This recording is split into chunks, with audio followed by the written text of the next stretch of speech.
Well, back again here, everybody. Kyle Neddenripp here from the Indy Star. It's week 5 of the high school football season, and who knew we'd have another night of lightning delays? I did not. My colleague Clark Wade told me we would not either, and we surely did.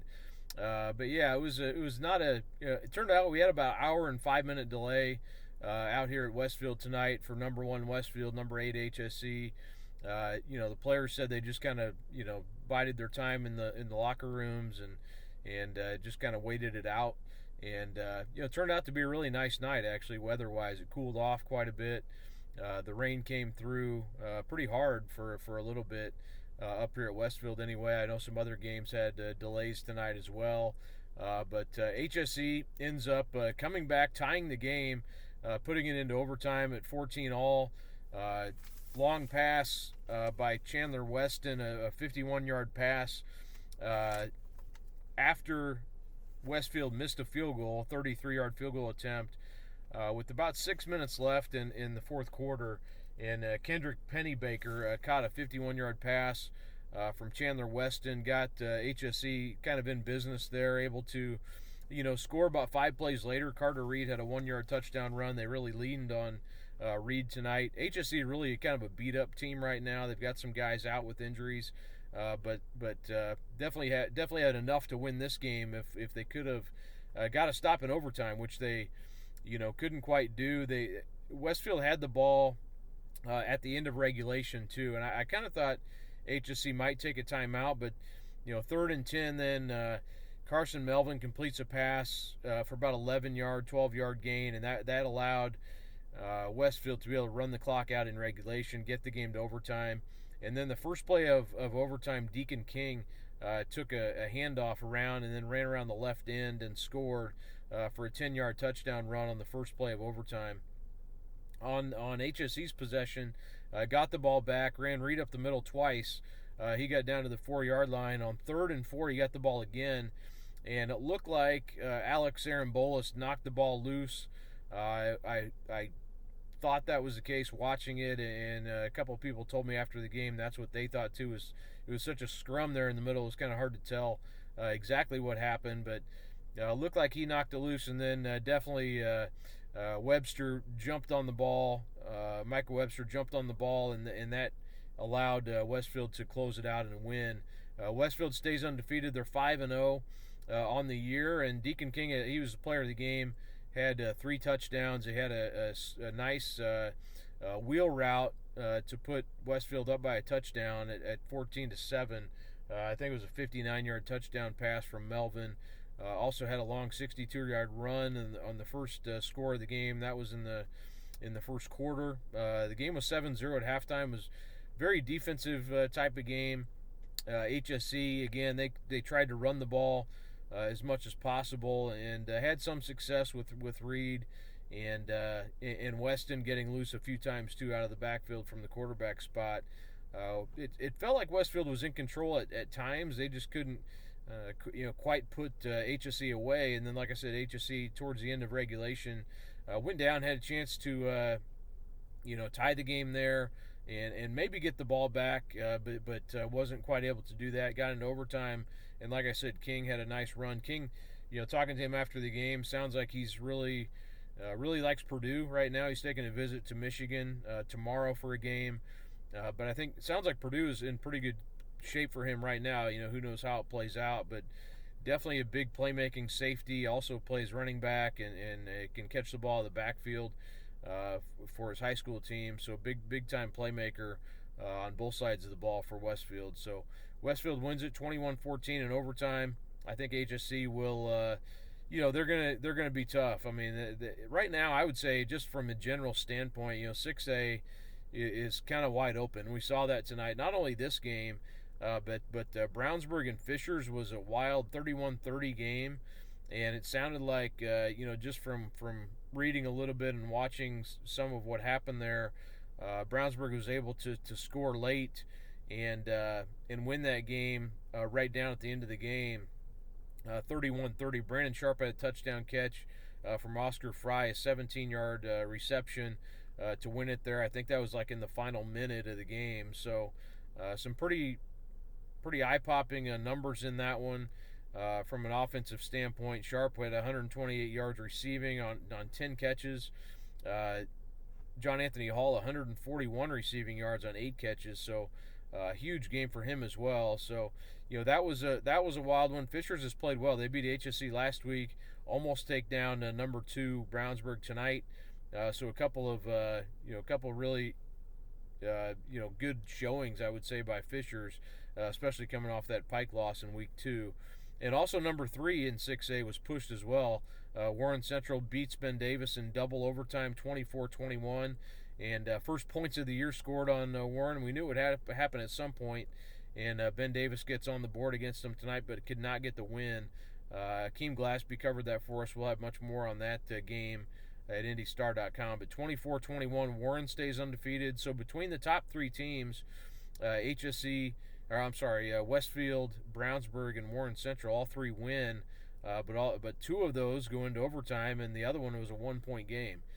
So that kind of speaks to kind of the nature of how close I think 6A is right now. And HSE was the only team ranked out of those 3 opponents tonight. Although Fishers and Ben Davis certainly I think are in that mix. I mean they're not far from being ranked either. So a lot of close games. The other one tonight that really stood out to me, Brebeuf beats Carmel. Wow, 28-27. I didn't really expect that. I thought Carmel's overall strength and girth up front and things like that would kind of take over against Brebeuf, which obviously has a great offense, but has really struggled defensively against some of their better opponents. But Brebeuf goes and beats Carmel on the road. That's a huge win for that program. First win ever against Carmel. The teams hadn't played since 1980, but Carmel had won all 8 previous meetings between those 2 programs. So just a big program win for Brebeuf. Kind of puts them, I think, on the definitely on the map. Not on the map. We knew they were on the map, but just as far as kind of a defining win of the season for Brebeuf to beat Carmel tonight, 28-27. Haven't seen the stats on that yet, but obviously a huge win for Brebeuf. Other games, Lawrence North wins 35-0. That game was called at halftime. Again, we had some storms around, a lot of postponements and things like that, and games that were restarted, and just kind of a weird, strange weather night again. Not as bad as we had 3 weeks ago, but definitely stalled some games, including mine. It was about an hour and 5 minutes, like I said.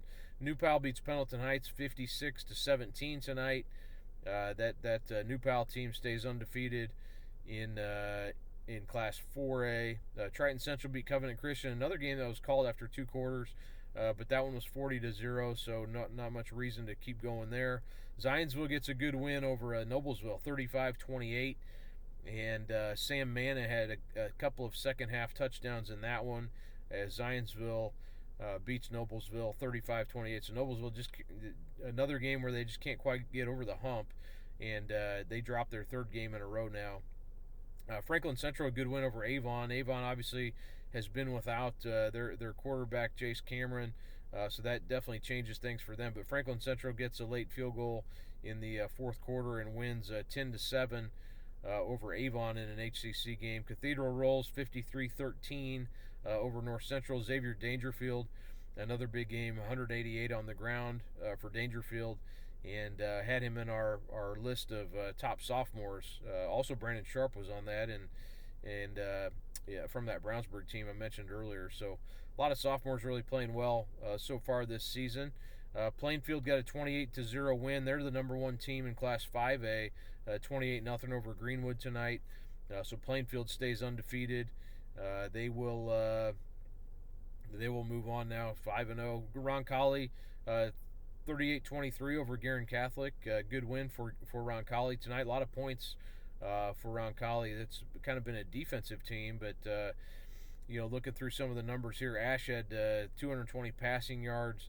Dozier had 135 on the ground. Ash also had 73 running from the quarterback spot. So some good offensive numbers tonight in that win for Roncalli.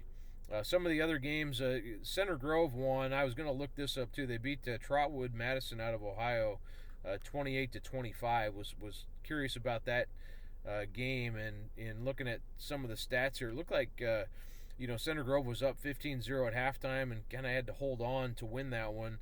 Gabe McWilliams had 310 passing yards, but did have 3 interceptions in that one.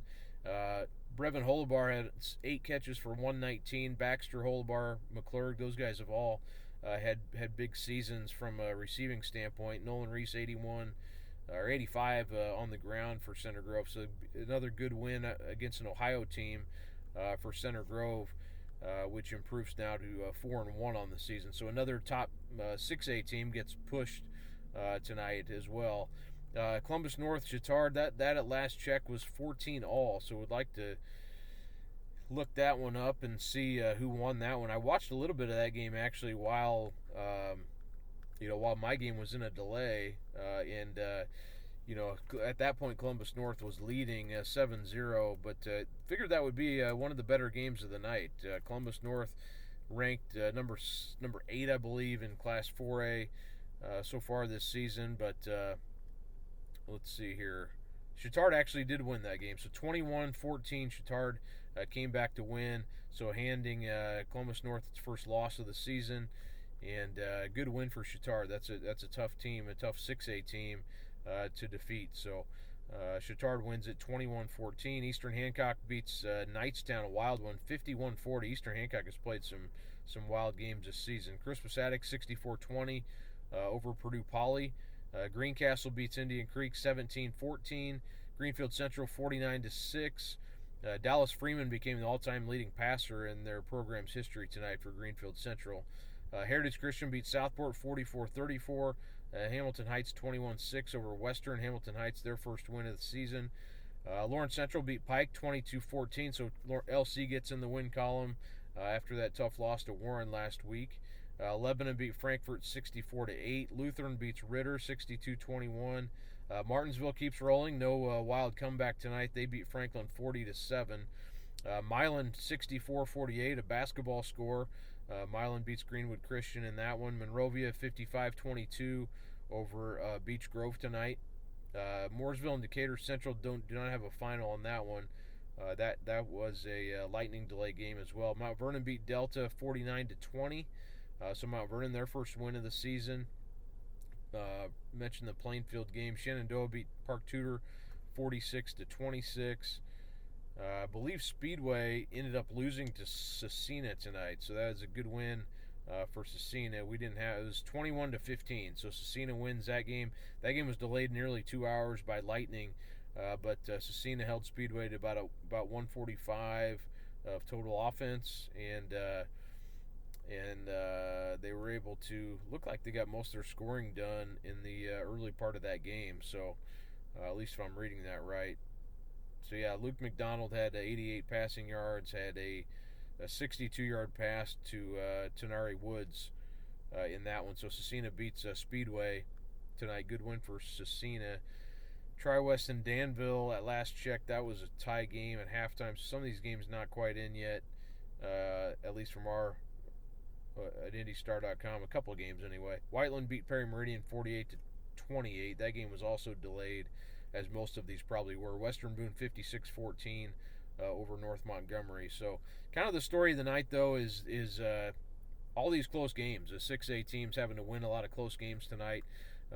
Like I mentioned, number 1, Westfield had to survive against HSE. That was a good battle. I think HSE is going to be. They're just a tough team. They play a tough style. Westfield does too, and I think it all sets up. Next week we'll have 1 versus 2. Westfield is at Brownsburg. That'll be should be 1 versus 2 unless Warren. I don't think they'll surpass Brownsburg in our USA Today network poll. I would assume Brownsburg will stay 2, and Warren Central will be 3. As that stands right now. So probably a 1 versus 2 matchup next week. It should be a lot of fun out at Brownsburg. And again, both those teams just barely win tonight in against tough opponents. And also number 3, Warren Central was pushed into double overtime. So I think that just speaks to the kind of the parity in 6A among the top teams this year. It's going to be that type of year. And all 3 of those teams easily could have lost tonight. So we could have had, but all of them will stay undefeated for now until next week. So again, thanks for joining me here Kyle Netterpier from IndyStar.com. Check out all of our stuff on the roundups. We'll have more stories and highlights and everything. But appreciate you joining me here.